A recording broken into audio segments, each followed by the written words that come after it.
have been, in fact, two big waves of jihad.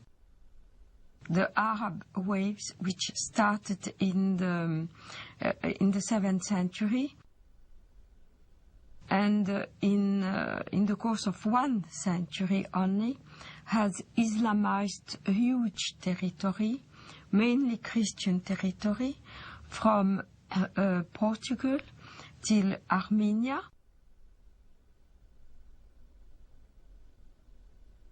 But also Islamized Persia, which was not Christian, mainly Zoroastrian, except for Iraq, which was mainly Christian in the north and Jewish and Christian in the south. The second wave of Islamization started in the 11th century with the Turkish tribes.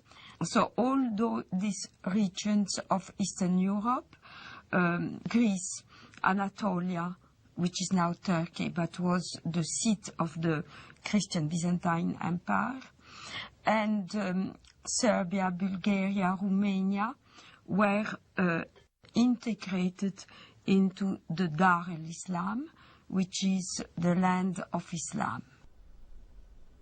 So all the countries around the Mediterranean, which once have been Christian, became the Islamic Empire.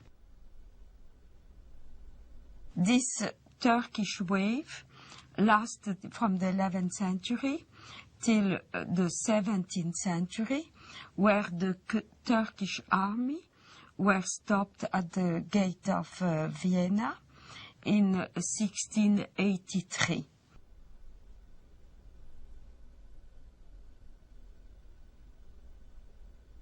The Crusades are not understood in Muslim world today very differently to the way they're understood in the Western academia and in the discourse of the Western elite class.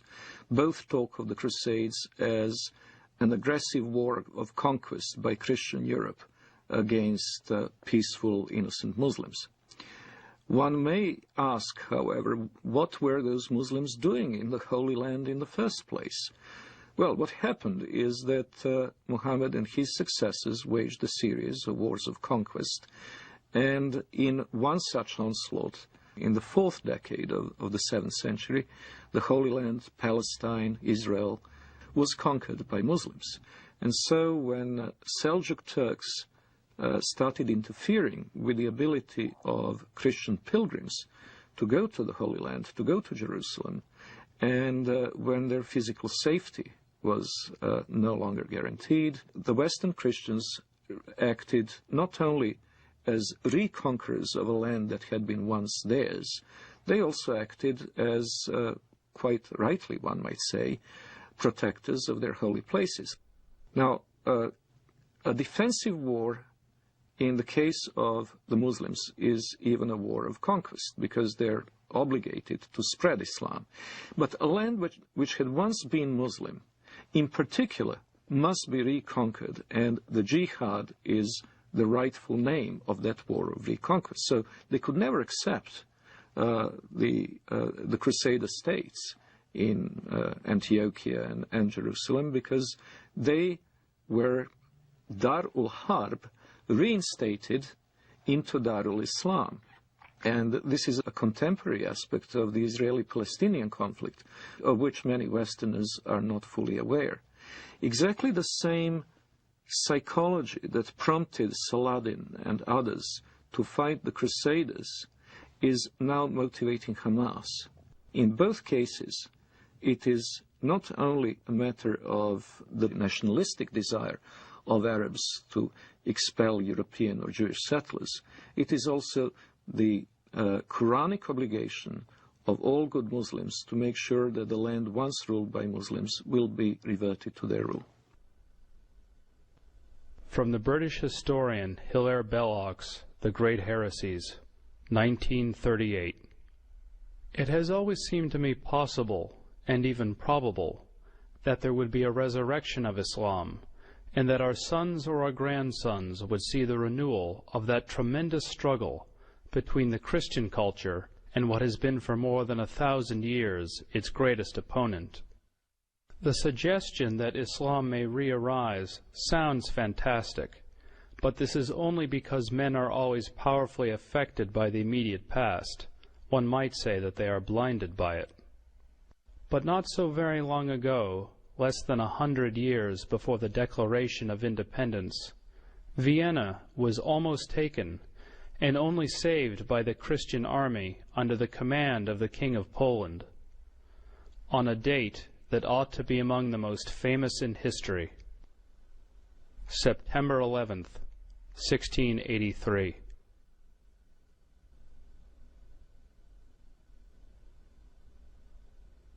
On September 11th, 1683, the siege of Vienna was broken.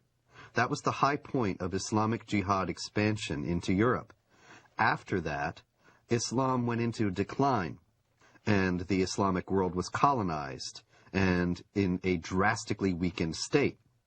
It seems very likely, almost certain as far as I'm concerned, that Osama bin Laden chose September 11th in 2001 to signal that the decline of the Islamic world was over, and that the jihadists were back, and were going to pick up where they left off in Vienna in 1683.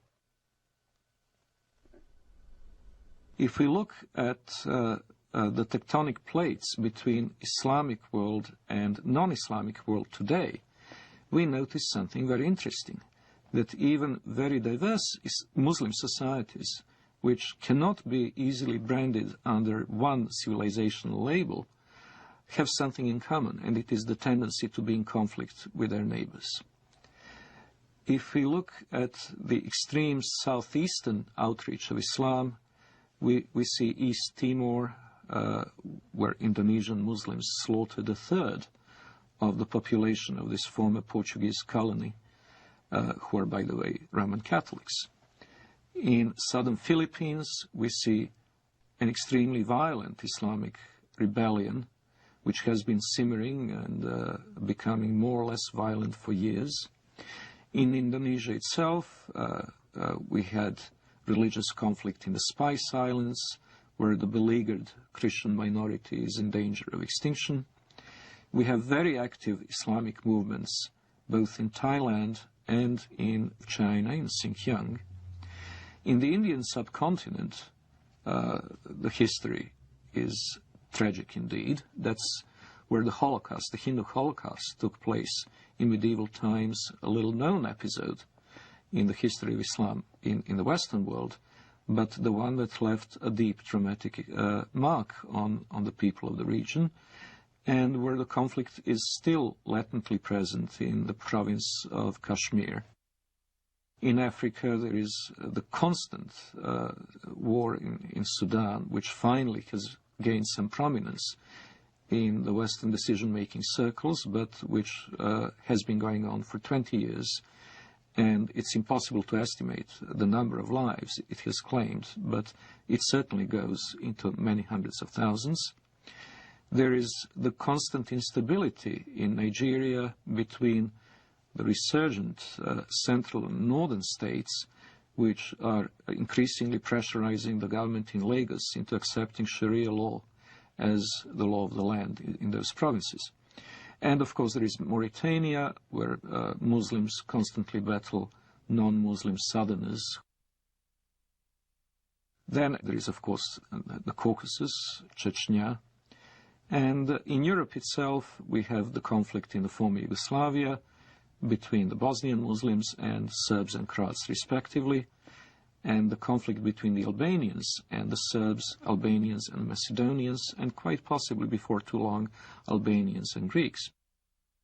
So, if we eliminate these conflicts, if we eliminate from the equation Chechnya, the Balkans, Sudan, the world is a pretty peaceful place.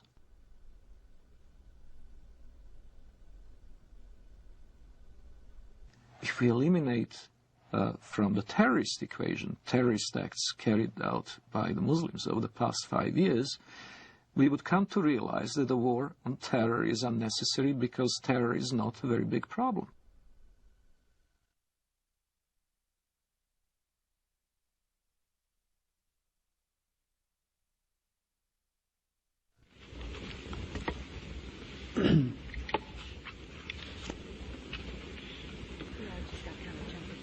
Madam President. Senator from Nevada. I've been on the floor before speaking about Islam and what a great religion it is. I've said before, and I repeat, that my wife's primary physicians are two members of the Islamic faith, her internist and the person that has performed surgery on her. I know them well, been in their homes, socialized with them, talked about very serious things with them. We've helped each other with family problems. I've been to the new mosque with them in Las Vegas. They're wonderful people with great families. And I've come to realize that Islam is a good religion. It's a good way of life. People have a good health code, as their religion dictates. And they have great spiritual values, as their religion dictates. And it's too bad that there are some people, misdirected people around the world, trying to take away from this very fine religion. I believe that they cannot give this religion a bad name. I think that the power of this religion and the power of the people in this religion will overcome these evil people who are using this fine religion to do bad things to innocent people. Islam is a religion and a political system that dictates that one must carry out warfare against unbelievers until they either convert or submit. And this is the justification that the terrorists around the world are using for what they're doing. And that justification is based on core elements of Islamic tradition. That being the case, it's very difficult for moderate Muslims, peaceful Muslims, to stand up within the Islamic community and to say this is not part of Islam. They only do so out of conscious deception, intending to mislead Westerners in accord with the Islamic doctrine of taqiya or religious deception, or they do so on the basis of simply being unaware of what Islam actually teaches. The Prophet said, "War is deceit." Lying, generally speaking, is not allowed in Islam. But unlike other religions, there are certain situations where a Muslim can lie, and that would be acceptable, even encouraged. This concept called taqiya. Taqiya means prevention. So a Muslim is allowed to lie to prevent harm that may come to him or to Islam. When one is under pressure, one may lie in order to protect the religion. This is taught in the Quran, chapter 3, verse 28, chapter 16, verse 106. There are certain provisions for lying. So a Muslim can lie for the cause of Islam, can lie to keep peace in his family, so he can lie to his wife. A Muslim can lie to his fellow Muslim to keep peace in the society. Muhammad himself ordered people to lie. When people that he ordered to go and kill somebody, they told him, we cannot kill him unless we lie to that person. He said, okay, fine, lie. The apostle said, "Who will rid me of Ibn al-Ashraf?" Muhammad bin Maslama, brother of the Bani Abdul Ashal, said, "I will deal with him for you, O apostle of God. I will kill him." The apostle said, "Do so if you can." He said, "O apostle of God, we shall have to tell lies." The apostle answered, "Say what you like, for you are free in the matter."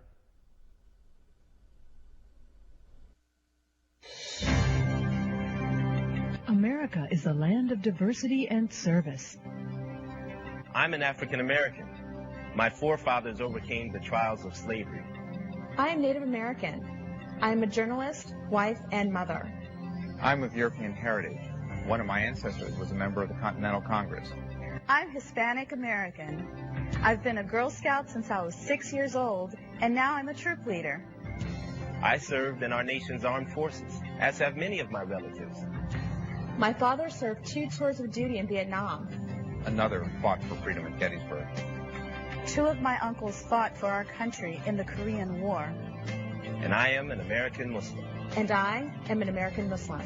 And I am an American Muslim. I am an American Muslim. Muslims are part of the fabric of this great country and are working to build a better America. The spokesmen for Islam in the Western world know how to play the game. They know how to present their cause in the way that is not only regarded as acceptable by the societal mainstream, but also reasonable and even, one may say, just. They will appeal to democratic institutions and their human rights in the full knowledge that, given the power to do so, they would abolish those institutions and deny those rights to others. The Prophet said, "By Allah and Allah willing, if I take an oath and later find something else that is better than that, then I do what is better and expiate my oath."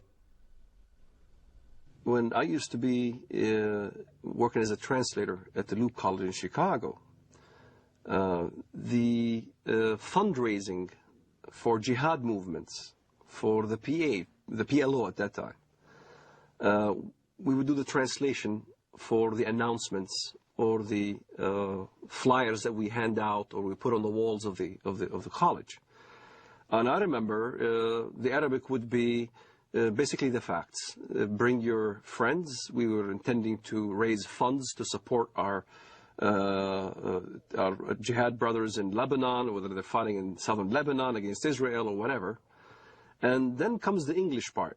In the English part, it'd be the standard. We will be conducting a Middle Eastern cultural party. You're welcome. We will be serving lamb and baklava. So the West doesn't understand, as when we get together as a group, our conversations are different. As soon as a Westerner would come into the scene, then the whole conversation changes. It becomes palatable to a Western mind. When I used to go to work, let's say, during the Gulf War, I used to go to work at an American company. And everybody would be hovering around a TV set as soon as there's a Scud missile hitting Riyadh or something like that. And everybody will be distraught, unhappy if a Scud lands in the American camp.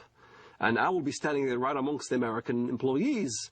Oh, that's too bad, you know. Oh, that's too bad. I'm sorry that, you know, we had loss of life.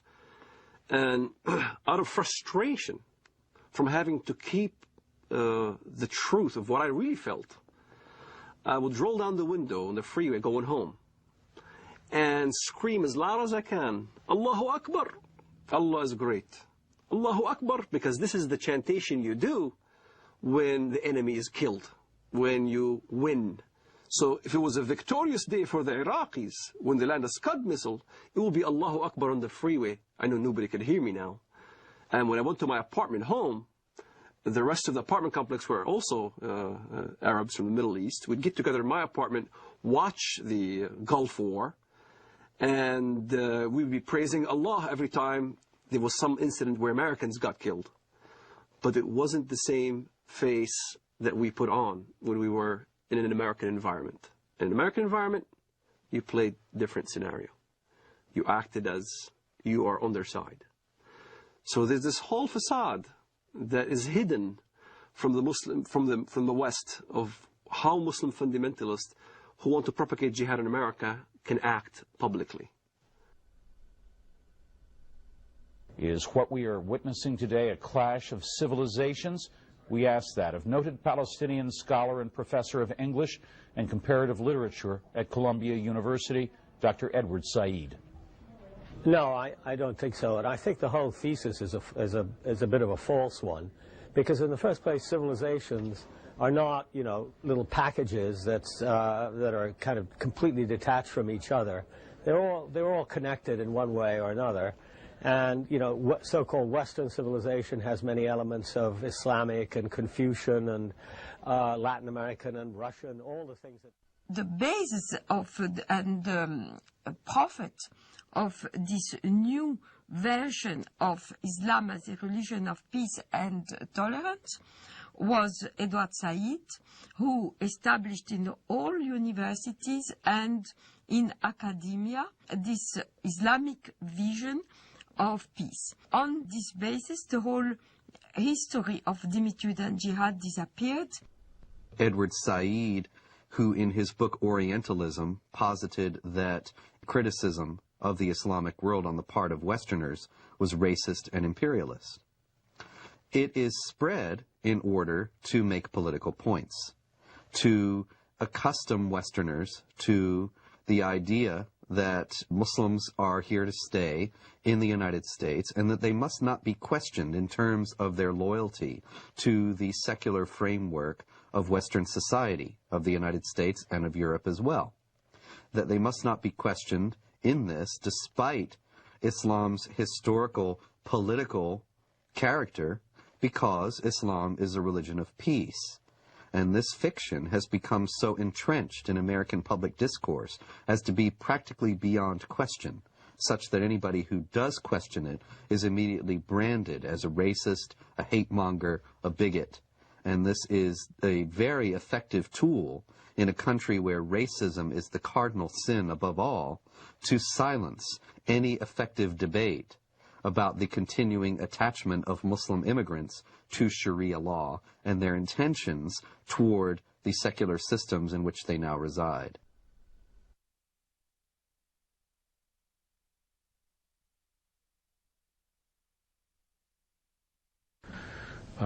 Is that this is not a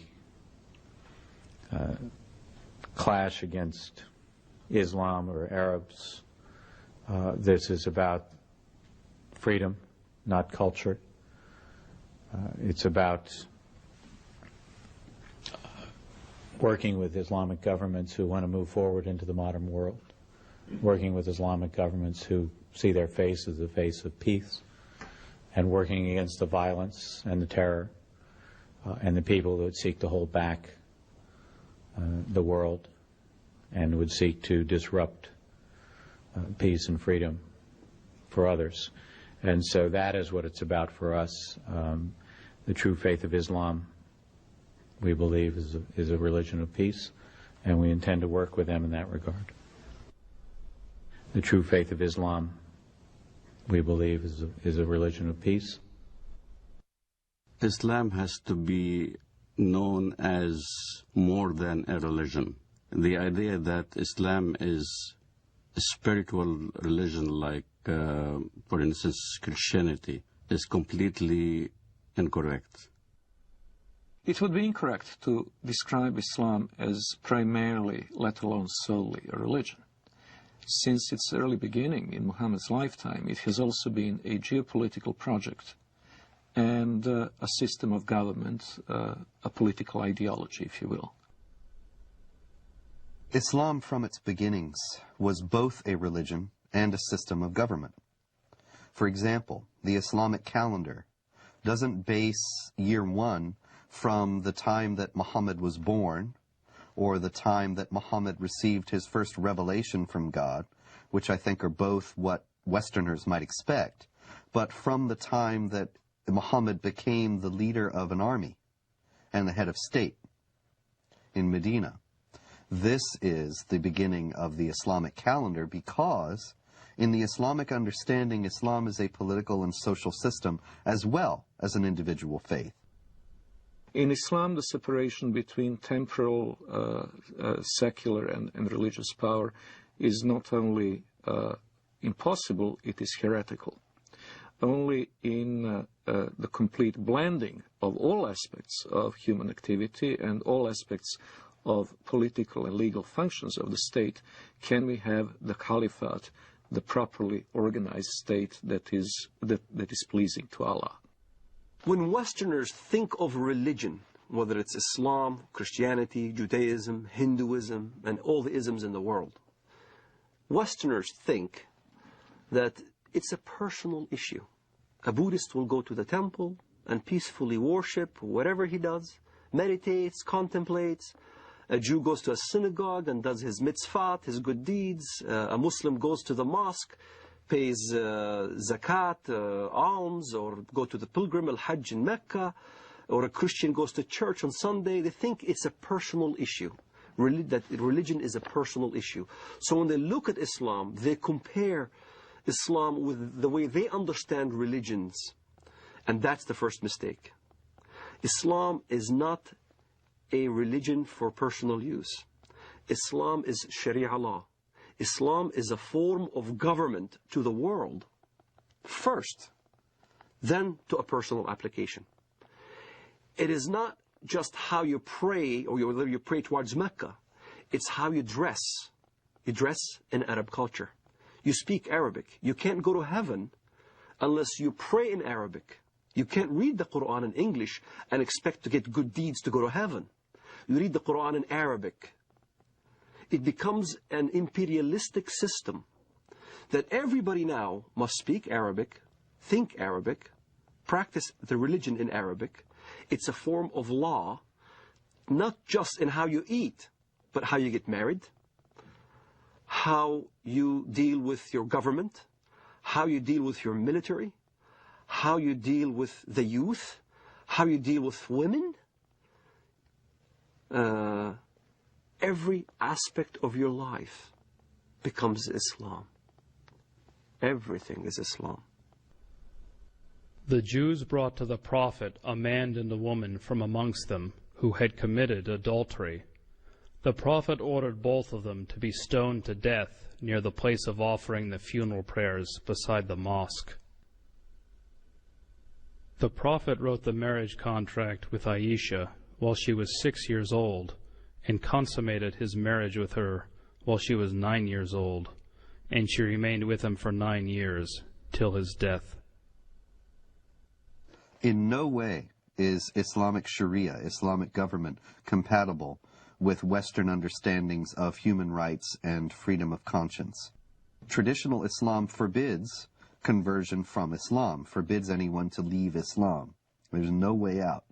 And it forbids Muslims and non-Muslims to live as equals in society. It mandates the second-class status of non-Muslims, forbidding them to hold authority over Muslims, forbidding them to hold certain jobs as a result.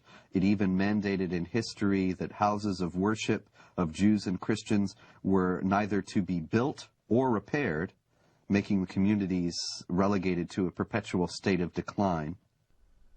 O you who believe, take not the Jews and the Christians as awliya, friends, protectors, helpers. They are but awliya to one another. And if any amongst you takes them as awliya, then surely he is one of them. It is not possible for a non-Muslim living in a Muslim society to invoke his civil rights and human rights that would be independent or separate from the Sharia concept. He is expected to submit to Sharia willingly, and if he accepts his dhimmitude, the position of a dhimmi, he will be a protected person. A protected person is someone who is in fact a willing subordinate to the Muslim overlords. We saluted the Prophet as he stood praying, and he came out to us, and we told him that we had killed God's enemy. He spat upon our comrades' wounds, and both he and we returned to our families. Our attack upon God's enemy cast terror among the Jews, and there was no Jew in Medina who did not fear for his life. The hadith very clearly says, the hadith, which is what Muhammad said, I have been ordered to fight until everyone says that there is no God but Allah, and Muhammad is the messenger of Allah. So this is how Islam spread to North Africa. This is how Islam spread all the way to Indonesia. This is how Islam spread in the Middle East. Syria was not a Muslim country. Lebanon was not Muslim. Saudi Arabia even was a mixed multitude. All throughout the Middle East, that's how Islam spread, was by the sword. This is why you don't see any synagogues in Saudi Arabia. You don't see any churches in Saudi Arabia. Christianity virtually is non-existent. Even in my village in Bethlehem, Muslims are taking over. There's only 20% left of the Christian population. In Lebanon, Christian Lebanese are moving by the droves. Hezbollah there is very active. Lebanon used to be a Christian nation. Now, all of a sudden, it's being Islamized. So, Islam is moving.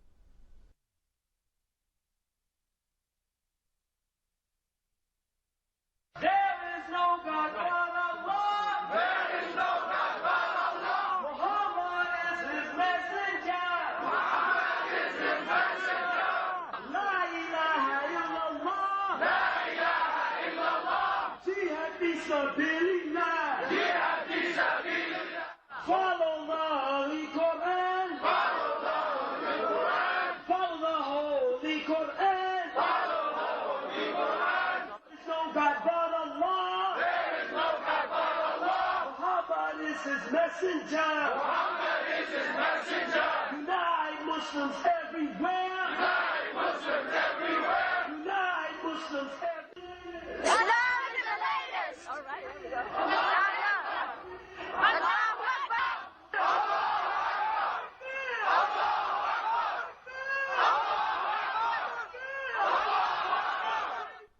Muslims who come to the United States and come to Western Europe with an idea that Sharia is the law of Allah, they look upon our freedom of religion, and they look upon the fact that non-Muslims are in power in the United States and in Western Europe, making laws, and making laws not on the basis of the law of Allah, but on the basis of consensus and free elections. They look upon all that as a manifestation of jahiliyyah, or unbelief, the pre-Islamic period of ignorance, as the times in any nation's history before it became Muslim is referred to. So that you have Pakistan and Iran and so on, they refer to the period of their history before they became Muslim as the period of Jahiliyyah. They also will consider the United States and Western Europe to be in periods of Jahiliyyah today. And many Muslims coming into the United States and Western Europe will work to establish Islamic states here on the basis of the idea that the secular state and the state based on elections has no legitimacy. And you don't have elections about the law of Allah. You simply obey what God says.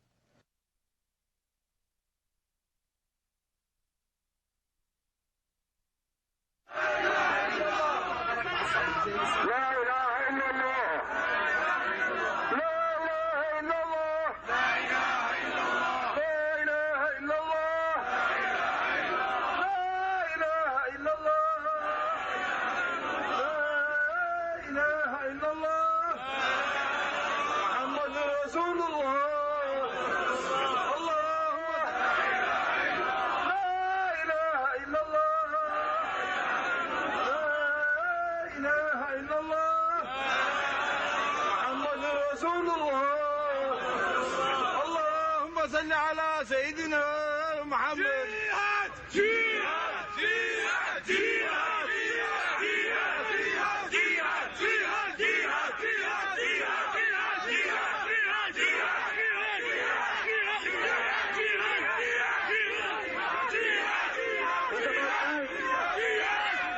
It's about time for the whole West to realize Islam is the truth. As a matter of time, Islam got to be implemented. And the giant of Islam and the giant of the Islamic State is going to rise up again. And it's going to be a fact. And it's going to be a true fact in reality. Look, the Muslims in Egypt, they call for Islamic State. Look in Bilad al-Haramain, jihad for the sake to establish the Quran. Look in Iraq, look in Afghanistan, in Uzbekistan, in Pakistan, even in Europe, people calling La ilaha illallah, Muhammad Rasulullah. It's a matter of time. It's a matter of time the Sharia will be implemented and the Muslim Ummah will be united.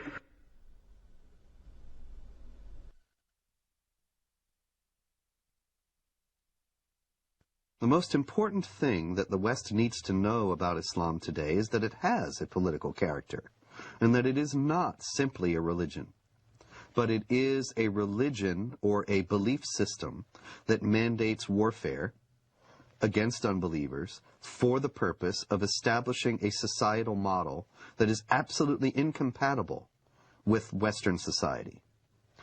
Americans need to know this. Western Europeans need to know this because Muslims are coming into Western countries while holding these beliefs and intending to act upon them.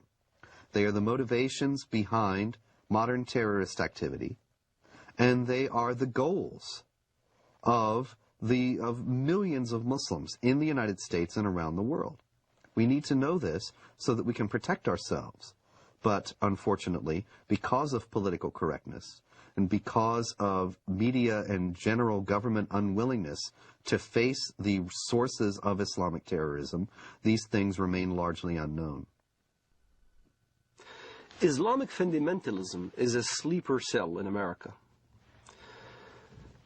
A good point, a good case in point, is the story of Saladin. Saladin is a great hero in Islam. Saladin was the one who defeated the Crusades. There was a treaty that's supposed to be happening between the Crusades and Saladin. And the story goes as follows. The Arab mediator came to Saladin and said, the Quran says that if they concede to peace, then concede to it. Which means that if the enemy wants peace, let's have peace. Which is a verse you can find directly in the Quran. And Saladin responded with a great answer when he stated to the guy, you are an Arab and I'm a Kurd. You should know the Quran better than I.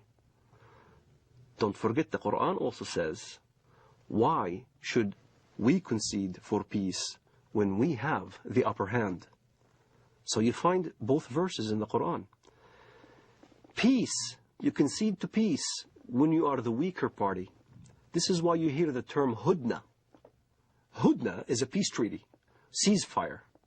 In Iraq, Sadr asked for Hudna because he knew he can't defeat Americans. You have Hudnas all over when the enemy is stronger than you are. But as soon as you gain strength, then you don't concede for peace. This is why the face of Islamic fundamentalism in the West has a facade that Islam is a peaceful religion, because they are waiting to have more Islamic immigrants, they're waiting to increase in number, waiting to increase in political power, and once they do, then look out. You'll see the real face of Islamic fundamentalism here in America. سيارة مفخخة بقافلة أمريكية ويظهر الشريط أحد الأشخاص وهو يقوم بتفخيخ حافلة صغيرة بعدد من القذائف الصاروخية. قمنا بتفخيخ هذه السيارة لاعتراض رتل الأمريكي ونقسم بالله العظيم إن غايتنا هم جنود الكفر والاحتلال ولا نريد من وراء ذلك أن نؤذي مدنيا لأن دم المسلم أغلى ما يكون عندنا.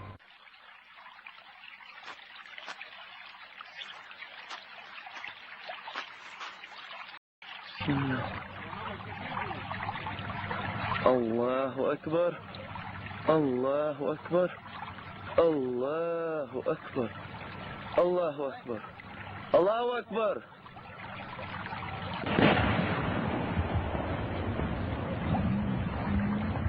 الله أكبر الله أكبر.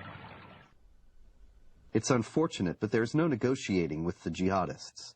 There is no striking a deal with them. Islamic law is very clear on that, and here once again is an example. We need to take Islam seriously. Islamic law does not allow for treaties. It does not allow for negotiated settlements between Muslim states and non-Muslim states. All it allows for is a temporary period of up to 10 years of hudna, or what is commonly translated as truce, to allow the Islamic forces to gather their strength. But that's not the same as peace as we know it.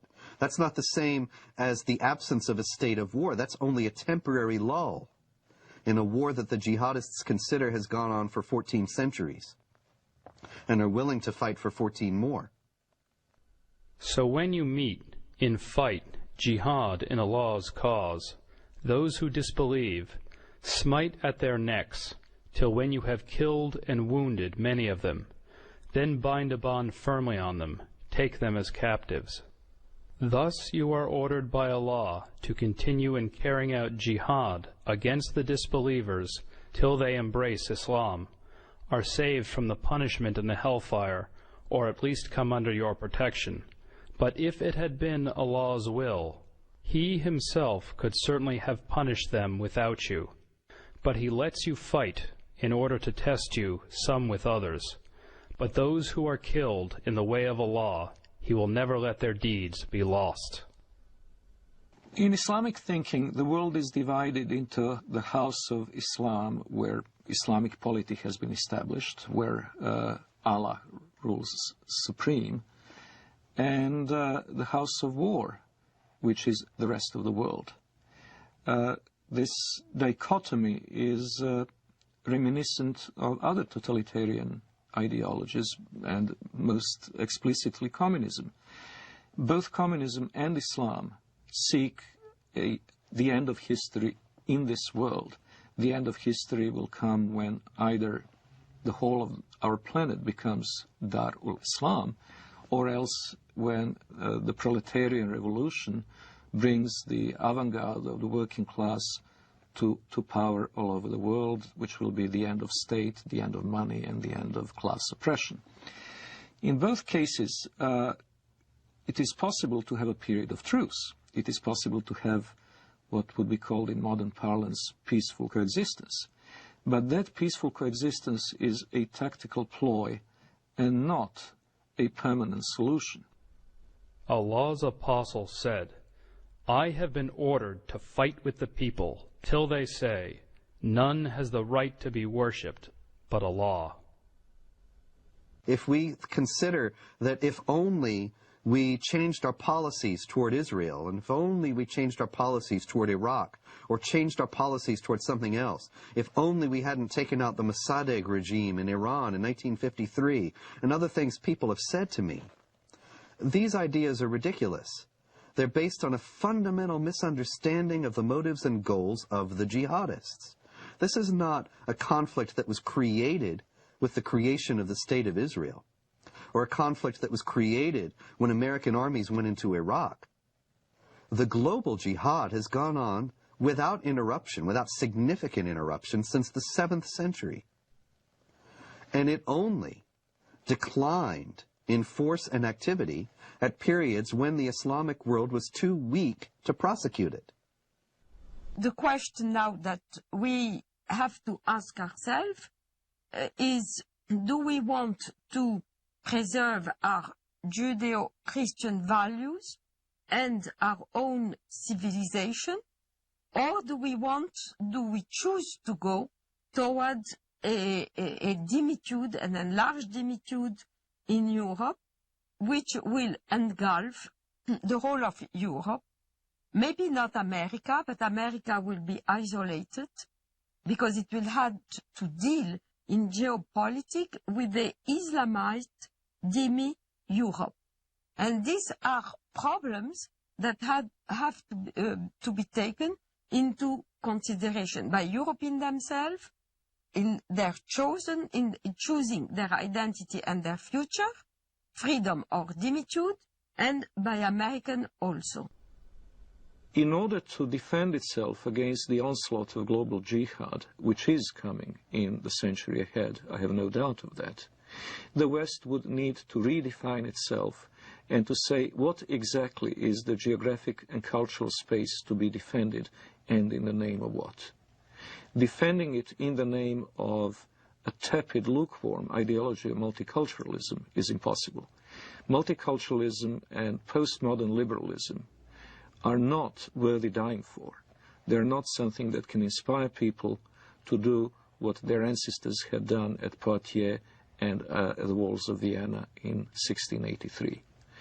What global jihad has on its side is simple-minded commitment of millions of people to not only spread the faith, but also better themselves at the expense of the infidel in the first instance through immigration, and later on, if necessary, by other means.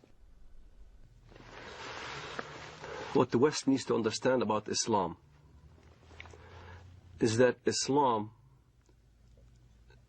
has the potential of replacing the dangers that we just kind of did away with, Nazism and communism. Like Nazism and like communism, Islamism, the end justifies the means. There is no respect for national borders, and the whole ideology is to promote their way of thinking and promote their way of life throughout the entire world. That's what's being taught in the Middle East. That's what's being coming out from all the jurisprudence in Al-Azhar, in Saudi Arabia, and all throughout the Muslim world, is that Islam will conquer and will continue to conquer until it triumphs, until everybody in the world says there's no God but Allah and Muhammad is his prophet. أنصحكم لله يا أمريكا ويا بريطانيا ويا أنتم من قال الله في حقكم قد غضب الله عليكم اليهود يا أبناء القردة والخنازير يا من لا تكون فتنة في الأرض إلا وأنتم عود ثقابها كلما أوقدوا نارا للفتنة أطفأها الله أطفأ الله نوركم وأطفأ الله نيرانكم ولكننا نحن الرجال الذين انتجبنا الله وأرادنا الله فجعلنا أولي البأس الشديد لقطاف رؤوسكم الأينعت وظهرت وطغت وتجبرت فإنا قاطفوها بإذن الله. The peculiarity of Islam has to be faced, and it has to be faced frankly and openly. Unlike others, and I am again saying this in the full knowledge that it will offend some Western ears, unlike the Hindus, unlike the Confucians, unlike the animists of sub-Saharan Africa, the Muslims have inherent tendency to expand and to convert the rest of the world, not only to their religion, but to their outlook and to their legal and moral system. They will not state this openly while they're in a minority in the countries to which they immigrate, but we have seen this time and over again throughout history. Once they reach the numbers necessary to impose their will, they will do so. وسيعلم والله لا أريد أذكر اسمه في هذا المنبر الأمريكان ورئيسهم والبريطانيين ومن والاهم والصهاينة ربيبة ومصنع الكيان. الله أكبر لو أذن الله لنا يا أمة محمد سيقول حتى الحجر يا مسلم هذا يهودي خلفي تعال واقطع رأسه ونحن نقطعها والله لنقطعها أيها اليهود. الله أكبر الله أكبر الله أكبر. الجهاد في سبيل الله الجهاد في سبيل الله الجهاد في سبيل الله النصرة لله. الله أكبر الله أكبر يا أمة القرآن. الله أكبر يا أمة القرآن.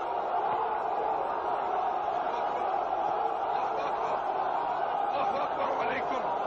الله أكبر والنصرة للمؤمنين. الله أكبر والنصرة للمؤمنين. الله أكبر والنصر للعراقيين. الله أكبر والنصر لنا بإذن الله. الله أكبر والنصر لنا. Miracles do happen. I do not know if it is another, maybe even deadlier terrorist attack that will act as a catalyst, or whether it will be a geopolitical confrontation in the Middle East itself, with Israel perhaps, and trust that a jolt will bring back into the minds and hearts of Westerners the awareness of the need to stand up and be counted.